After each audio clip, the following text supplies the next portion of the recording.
নমস্কার বৌদি। আজ আমার ইচ্ছে হলো যে আজকে আপনাদের সঙ্গে দক্ষিণেশ্বরের ঠাকুর শ্রীরামকৃষ্ণের সপ্তম অধ্যায়টি পাঠ করে শোনান। আপনারা শুনুন।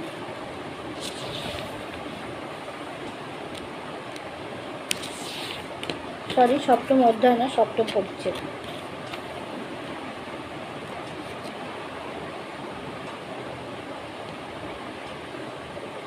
একজন ভক্ত: মহাশয়, এরূপ সংসারী জীবের কি উপায় নাই? শ্রীরামকৃষ্ণ: অবশ্য উপায় আছে। মাঝে মাঝে সাধুসঙ্গ আর মাঝে মাঝে নির্জনে থেকে ঈশ্বর চিন্তা করতে হয় আর বিচার করতে হয়, তার কাছে প্রার্থনা করতে হয়, আমাকে ভক্তি বিশ্বাস দাও। বিশ্বাস হয়ে গেলেই হলো। বিশ্বাসের চেয়ে আর জিনিস নাই। বিশ্বাসের কত জোর তা তো শুনেছ। পুরাণে আছে, রামচন্দ্র যিনি সাক্ষাৎ পূর্ণব্রহ্ম নারায়ণ, তার লঙ্কায় যেতে সেতু বাঁধতে হলো। কিন্তু হনুমান রাম নামে বিশ্বাস করে লাফ দিয়ে সমুদ্রের পাড়ে গিয়ে পড়ল, তার সেতুর দরকার হয় না। বিভীষণ একটি পাতায় রাম নাম লিখে ওই পাতাটি একটি লোকের কাপড়ের খোঁটে বেঁধে দিয়েছিল। সে লোকটি সমুদ্রের পাড়ে যাবে। বিভীষণ তাকে বললে, তোমার ভয় নাই, তুমি বিশ্বাস করে জলের উপর দিয়ে চলে যাও, কিন্তু দেখো নাই, অবিশ্বাস করবে, অমনি জলে ডুবে যাবে। কিন্তু দেখো, যেই অবিশ্বাস করবে অমনি জলে ডুবে যাবে। লোকটি বেশ সমুদ্রের উপর দিয়ে চলে যাচ্ছিল। এমন সময় তার ভারী ইচ্ছা হলো যে কাপড়ের খোঁটে কি বাঁধা আছে একবার খুলে দেখি।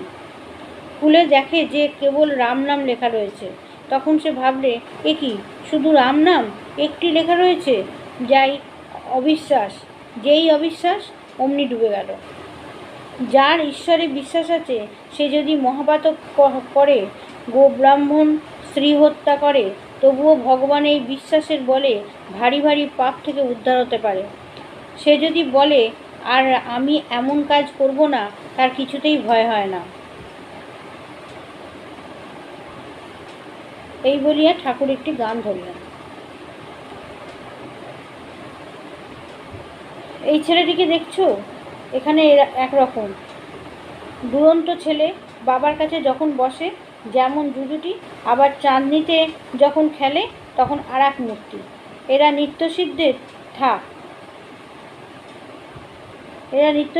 থাকো। এরা সংসারে কখনো বদ্ধ হয় না। একটু বয়স হলেই চৈতন্য হয় আর ভগবানের দিকে চলে যায়। এরা সংসারে আসে জীব শিক্ষার জন্য। এদের সংসারের বস্তু কিছু ভালো লাগে না। এরা কামিনী কাঞ্চনে কখনো আসক্ত হয় না। বেদে আছে হোমা পাখির কথা। খুব উঁচু আকাশে সে পাখি থাকে, সেই আকাশেতেই ডিম পাড়ে। ডিম পাড়লে ডিমটা পড়তে থাকে, কিন্তু এত উঁচু যে অনেক দিন থেকে ডিমটা পড়তে থাকে। ডিম পড়তে পড়তে ফুটে যায়, তখন ছানাটা পড়তে থাকে। পড়তে পড়তে তার চোখ ফোটে ও ডানা বেরোয়। চোখ ফুটলেই দেখতে পায় যে সে পড়ে যাচ্ছে, মাটিতে লাগলে একবারে চুরমার হয়ে যাবে। তখন সে পাখি মার দিকে একেবারে চোঁচা দৌড় দেয় আর উঁচুতে উঠে যায়। নরেন্দ্র উঠিয়া গেলেন। সবার মধ্যে কেদার, প্রাণকৃষ্ণ মাস্টার ইত্যাদি অনেকে আছেন। শ্রীরামকৃষ্ণ: দেখো, নরেন্দ্র গাইতে বাজাতে পড়াশোনায় সবটাতেই ভালো। সেদিন কেদারের সঙ্গে তর্ক করছিল। কেদারের কথাগুলো কচকচ করে কেটে দিতে লাগলো। ইংরাজিতে কি কোনো তর্কের বই আছে গো? মাস্টার: আজ্ঞে হ্যাঁ, ইংরাজিতে ন্যায়শাস্ত্র আছে। শ্রীরামকৃষ্ণ: আচ্ছা, কীরকম একটু বলো দেখি। মাস্টার এইবার মুশকিলে পড়লেন।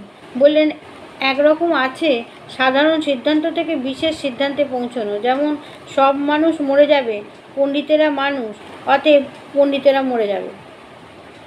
আর একরকম আছে বিশেষ দৃষ্টান্ত বা ঘটনা দেখে সাধারণ সিদ্ধান্তে পৌঁছানো। যেমন এ কাকটা কালো, ও কাকটা কালো, যত কাক দেখছি সবই কালো, অতএব সব কাকই কালো। কিন্তু এরকম সিদ্ধান্ত করলে ভুল হতে পারে, কেননা হয়তো খুঁজতে খুঁজতে আর এক দেশে সাদা কাক দেখা গেল। আর এক দৃষ্টান্ত, যেখানে বৃষ্টি সেখানেই মেঘ ছিল বা আছে, অতএব এই সাধারণ সিদ্ধান্ত হলো যে মেঘ থেকে বৃষ্টি হয়। আরও এক দৃষ্টান্ত, এ মানুষটির 32টি দাঁত আছে, ও মানুষটির 32টা দাঁত আছে, আবার যে কোনো মানুষ দেখছি তারও 32টা দাঁত আছে, অতএব সব মানুষেরই 32টা দাঁত আছে। এরূপ সাধারণ সিদ্ধান্তের কথা ইংরাজি ন্যায়শাস্ত্রে আছে। শ্রীরামকৃষ্ণ কথাগুলি শুনিলেন মাত্র, শুনিতে অন্যমনস্ক হইলেন। কাজে আর এ বিষয়ে বেশি প্রসঙ্গ হইল না। নমস্কার, আজ এর অবধি 7ম পরিচ্ছেদ সমাপ্ত হলো। আগামী দিনে আবার আপনাদেরকে 8ম পরিচ্ছেদটা পড়ে শোনাবো।